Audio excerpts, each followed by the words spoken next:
ऊपर तस्वीरों में नजर आ रही युवती का नाम मानसी दीक्षित है। बचपन से एक ही सपना था, ग्लैमर की दुनिया में नाम कमाना, माया नगरी मुंबई में अपनी पहचान बनाना। मानसी बचपन से खुद को इसके लिए तैयार कर भी रही थी। 14 साल की उम्र में ब्यूटी कॉन्टेस्ट मिस कोटा में रनर अप बनी। 19 साल की उम्र तक आते आते क्राइम पेट्रोल टीवी सीरीज और म्यूजिक एल्बम में काम करने का मौका मिला। घर वाले भी खुश थे कि बेटी बम्बई में सेटल हो गई है। लेकिन फिर एक दिन टीवी पर न्यूज़ फ्लैश हुई, कोटा की एक्ट्रेस मानसी का मुंबई में मर्डर, झाड़ियों में पड़े सूटकेस से बरामद हुई लाश। जो भी लोग मानसी को जानते थे, ये न्यूज़ सुनते ही उनके पैरों तले जमीन खिसक गई।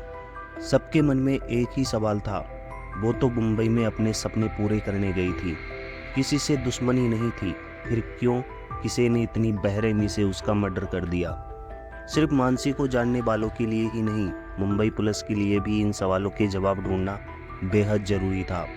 कातिल को लगा कि सूटकेस में लाश ठिकाने लगाने के बाद पुलिस उस तक कभी नहीं पहुंच पाएगी, लेकिन एक कैब ड्राइवर की सजगता से महज 4 घंटे में ही कानून के हाथ कातिल के गिरेबान तक पहुंच गए। 15 अक्टूबर 2018 की दोपहर मुंबई शहर के अंधेरी इलाके के मिल्लत नगर से सांता क्रूज एयरपोर्ट जाने के लिए ओला ऐप पर एक कैब बुकिंग रिक्वेस्ट की गई थी। टैक्सी ड्राइवर सौरभ शुक्ला इसी एरिया में था। उसने बुकिंग रिक्वेस्ट एक्सेप्ट की और कुछ ही मिनट में लोकेशन पर पहुंच गया। यहाँ पहले 19-20 साल का लड़का भारी भरकम सूटकेस लेकर तैयार खड़ा था। उसने जल्दी से सूटकेस डिक्की में रखा और कार की सीट पर आकर बैठ गया। सौरभ ने गाड़ी स्टार्ट की और सांता क्रूज एयरपोर्ट के लिए रवाना हुआ, लेकिन उस लड़के ने एयरपोर्ट के बजाय जोगेश्वरी चलने को कहा। सौरभ को थोड़ा अजीब तो लगा, लेकिन फिर भी उसने गाड़ी जोगेश्वरी की तरफ घुमा दी। सौरभ उस लड़के के कहे अनुसार कार जोगेश्वरी की सड़कों पर घुमाता रहा। इस दौरान वो लड़का अपने सड़कों पर कुछ ढूंढ रहा था। थोड़ी देर बाद ही उसने सौरभ से गोरेगांव की तरफ चलने को कहा। काफ़ी देर तक गोरेगांव की सड़कों पर घूमने के बाद सौरभ से मलाड चलने को कहा। सौरभ बार बार डेस्टिनेशन बदलने से इरिटेट तो हो रहा था, लेकिन बिल अमाउंट बढ़ रहा था तो उसे कोई एतराज भी नहीं था। सौरभ मलाड एरिया की तरफ कार ले गया। यहाँ उस लड़के ने मलाड के माइंड स्पेस के बाहर कार रुकवाई। उसने सौरभ को पेमेंट करते हुए कहा कि वो कुछ देर यही माइंड स्पेस में बैठकर अपने दोस्त का इंतजार करेगा। उसके आने के बाद वो दोनों ऑटो में बैठकर एयरपोर्ट चले जाएंगे। इसके बाद उसने सूटकेस निकालने के लिए सौरभ से डिक्की खोलने को कहा। सूटकेस काफ़ी भारी था, वो लड़का अकेले उसे बाहर नहीं निकाल पाया। सौरभ ने उसकी मदद की तो उसने भी महसूस किया कि सूटकेस वाकई भी सामान्य से बहुत ज़्यादा भारी था। फिर भी सौरभ ने गौर नहीं किया और टैक्सी लेकर वहाँ से रवाना हो गया। अभी कैब ड्राइवर सौरभ वहाँ से 2-3 किलोमीटर ही चला था कि उसे लड़के पर शक होने लग गया। वो सोचने लगा कि आखिर उस भारी भरकम सूटकेस में क्या था और वो लड़का एक सुनसान सड़क पर झाड़ियों के किनारे क्यों उतरा था। वो सांता क्रूज एयरपोर्ट जाने के बजाय जोगेश्वरी, गोरेगांव और मलाड में क्यों घूम रहा था। इन सभी सवालों ने सौरभ को किसी अनहोनी का आभास करा दिया। अगले पल ही सौरभ ने यू टर्न लेकर कार वापस उसी तरफ घुमा दी जहां उसने उस लड़के को उतारा था। यहाँ पहुँचते ही सौरभ हैरान रह गया। वो लड़का वहाँ पर नहीं था, लेकिन उसका वो भारी भरकम सूटकेस सड़क किनारे झाड़ियों के अंदर पड़ा था। सौरभ ने तत्काल ये सूचना मुंबई पुलिस कंट्रोल रूम में दी और आसपास से कई लोगों को मौके पर बुला लिया। कंट्रोल रूम से ये सूचना मुंबई पुलिस के बांगुर नगर थाने को दी गई। तत्कालीन बांगुर नगर एसएचओ विजय वानी टीम को लेकर मौके पर पहुंचे। मौके पर पहुंच झाड़ियों में पड़े सूटकेस को निकलवाया। तब मौके पर खासी भीड़ जमा हो गई थी। पुलिस ने भीड़ के सामने सूटकेस खोला। सूटकेस खुलते ही वहां मौजूद लोगों के पैरों तले जमीन खिसक गई। सूटकेस में 19 से 20 साल की युवती की लाश थी। युवती दिखने में किसी बड़े घर की लग रही थी। उसके कपड़े भी ब्रांडेड थे। लड़की के सिर पर किसी भारी चीज से वार किया गया था और उसके बाद गले में रस्सी डालकर उसका गला घोंटा गया था। रस्सी सूटकेस में ही पड़ी थी। पुलिस ने सबको पोस्टमार्टम के लिए हॉस्पिटल भेज दिया और सूटकेस और रस्सी को जब्त कर लिया। कैब ड्राइवर सौरभ शुक्ला को पुलिस पूछताछ के लिए थाने ले आई। यहाँ सौरभ से पूछताछ की गई तो उसने पूरी कहानी पुलिस को बता दी। अभी तक पुलिस को ये पता नहीं चल पाया था कि सूटकेस में मिली लाश किसकी है। सवाल ये भी था कि युवती की हत्या किसने और क्यों की। इस सूटकेस को वहां फेंकने कौन आया था। इस केस में पुलिस का सबसे बड़ा मददगार कैब ड्राइवर सौरभ ही था। पुलिस ने ओला ऐप कंपनी से सौरभ शुक्ला की कैब बुक करने वाली मोबाइल नंबर का पता लगाया और साथ ही साथ उस इलाके के सीसीटीवी फुटेज से भी लड़के की फोटो निकाल ली। इसके बाद पुलिस को हत्यारे को ढूंढने में ज़्यादा टाइम नहीं लगा। लाश मिलने के महज 4 घंटे बाद ही पुलिस ने अंधेरी में उस लड़के के फ्लैट पर रेड मारी। पुलिस वहां पहुंची तो वो लड़का घर में फैला खून साफ कर रहा था। वह बिखरा सामान ठीक कर रहा था। पुलिस ने उसे पकड़ लिया और फ्लैट को सील कर दिया। इसके बाद उसे थाने लाया गया। पुलिस पूछताछ में 19 साल के लड़के ने अपना नाम मुजम्मिल इब्राहिम सईद बताया और वो हैदराबाद का रहने वाला था। उसने पुलिस से कहा कि सूटकेस में मिली लाश एक्ट्रेस मानसी दीक्षित की है।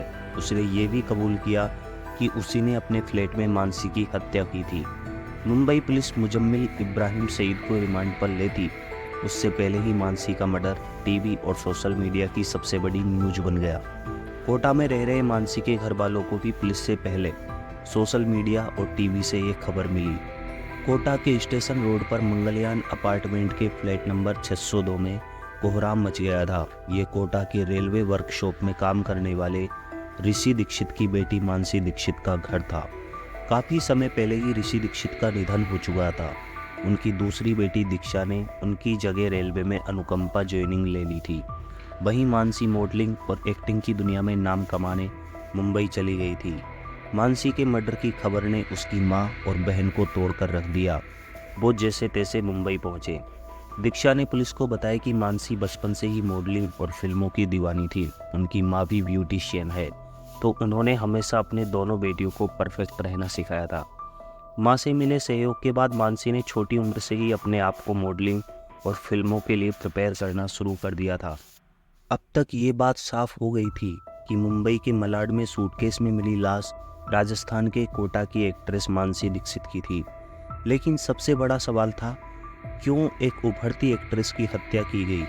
हत्यारे मुजम्मिल इब्राहिम सईद का उससे क्या संबंध था? पुलिस ने इस केस की पड़ताल शुरू की तो हैरान कर देने वाला खुलासा हुआ। साल 2014 में मिस कोटा ब्यूटी कॉन्टेस्ट में फर्स्ट रनर अप बनने के बाद उसे मॉडलिंग के कई छोटे बड़े असाइनमेंट मिलने लगे थे। मानसी के सपने बड़े थे और वो मॉडलिंग और एक्टिंग में अपना नाम बड़ा करना चाहती थी। इसके लिए उसका मुंबई पहुंचना बहुत ज़रूरी था। साल 2018 के मार्च महीने में उसका ये सपना भी पूरा हो गया था और उसे मुंबई की एक प्राइवेट कंपनी के AK टावर्स फाइनेंस में काम मिल गया था। इसके बाद मानसी ने मुंबई में अंधेरी एरिया के शास्त्री नगर में एक कमरा किराए पर लिया और वहां रहने लग गई थी। मानसी जब भी फ्री होती तो सोशल मीडिया पर टाइम स्पेंड करती थी। उसे अपनी फ़ोटो के नीचे आए कमेंट पढ़ना और बॉलीवुड से जुड़े लोगों से चैटिंग करना बहुत पसंद था। मानसी को जल्द ही काम मिलना शुरू हो गया। उसे मॉडलिंग के कई प्रोजेक्ट्स, क्राइम पेट्रोल जैसे सीरियल और कई बढ़िया म्यूजिक एल्बम में काम करने का मौका भी मिला। मानसी की हत्या के आरोप में पुलिस गिरफ्त में आए मुजम्मिल इब्राहिम सईद ने पूछताछ में बताया कि वो हैदराबाद का रहने वाला था। उसके पिता सिराजू हसन सईद ने मर्चेंट नेवी से रिटायरमेंट के बाद मुंबई के जोगेश्वरी में एक फ्लैट खरीद लिया था।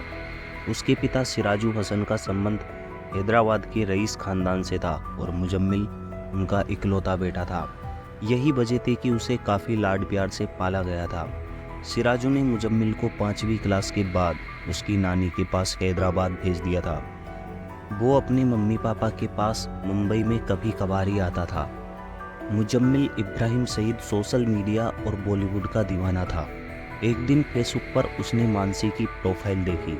मानसी को फंसाने के लिए मुजम्मिल ने फेसबुक प्रोफाइल बनाई जिसमें खुद को कामयाब एक्टर दिखाया। इसके बाद उसने मानसी को फेसबुक पर फ्रेंड रिक्वेस्ट भेजी। थोड़े दिनों के बाद ही मानसी ने उसकी रिक्वेस्ट एक्सेप्ट कर ली और दोनों के बीच फेसबुक पर चैटिंग शुरू हो गई। कुछ ही समय में दोनों के बीच गहरी दोस्ती हो गई। एक दिन मुजम्मिल अपनी मां से मिलने का बहाना बनाकर मुंबई आ गया। मुंबई में अपने एक दोस्त के साथ वो मानसी से मिला। इसके बाद दोनों के बीच मुलाकातों का सिलसिला बढ़ने लगा।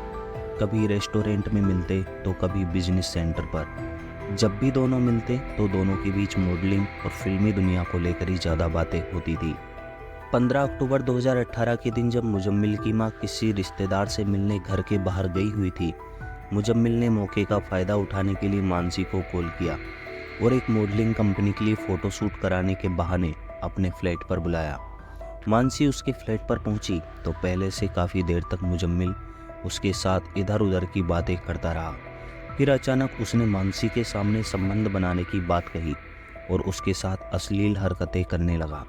उसके इरादों को भांपकर मानसी ने उसकी हरकतों का विरोध किया और उसे फटकारते हुए फ्लैट के बाहर की तरफ भागने लगी। उसे फ्लैट से जाते देख मुजम्मिल डर गया और वहां पड़े एक स्टूल से मानसी के सिर पर जोरदार वार कर दिया। स्टूल के बार से मानसी बेहोश हो गई और नीचे गिर गई। मानसी की बेहोशी का फायदा उठाकर उसने रेप की कोशिश की। इस दौरान मानसी को होश आ गया। मानसी के होश में आते ही मुजम्मिल हड़बड़ा गया। उसने जूतों की लेस और घर में पड़ी रस्सी का फंदा बनाकर मानसी का गला घोंट दिया। थोड़ी देर तक छटपटाने के बाद मानसी ने दम तोड़ दिया। मानसी का मर्डर करने के बाद मुजम्मिल बुरी तरह घबरा गया। उसे कुछ समझ में नहीं आ रहा था कि वो क्या करे और उसे पकड़े जाने का डर भी था। काफ़ी सोचने के बाद मुजम्मिल ने मानसी की लाश को ठिकाने लगाने का प्लान बनाया। उसने घर में रखे एक बड़े से सूटकेस में मानसी की लाश को पैक किया। इसके बाद ओला ऐप से सांता क्रूज एयरपोर्ट के नाम से टैक्सी की बुकिंग की। टैक्सी को जोगेश्वरी, गोरेगांव और मलाड में घुमाने के बाद सांता क्रूज एयरपोर्ट की जगह मलाड एरिया में माइंड स्पेस के बाहर रुकवाया और यहाँ सुनसान इलाके में झाड़ियों में उतर गया। यहाँ ओला ड्राइवर को पेमेंट देकर रवाना कर दिया और उसके जाते ही सूटकेस को झाड़ियों में फेंक दिया और दूसरा ऑटो पकड़कर वापस अपने फ्लैट पर पहुंच गया। फ्लैट पर पहुंचने के बाद मुजम्मिल फर्श पर फैले मानसी के खून को साफ कर रहा था कि कैब ड्राइवर से मिले क्लू की मदद से मुंबई की बागुर थाने में पुलिस वहां पहुंच गई। मानसी दीक्षित के परिजनों ने बताया कि मामले में फिलहाल कोर्ट में ट्रायल चल रहा है। वहीं आरोपी मुजम्मिल इब्राहिम शहीद अभी ठाणे जेल में बंद है और वो जमानत के प्रयास कर रहा है, पर अभी तक उसको बेल नहीं मिल पाई है। तो कैसी लगी आपको ये कहानी? अगर कहानी अच्छी लगी हो तो वीडियो को लाइक और चैनल को सब्सक्राइब जरूर करें। बहुत बहुत धन्यवाद।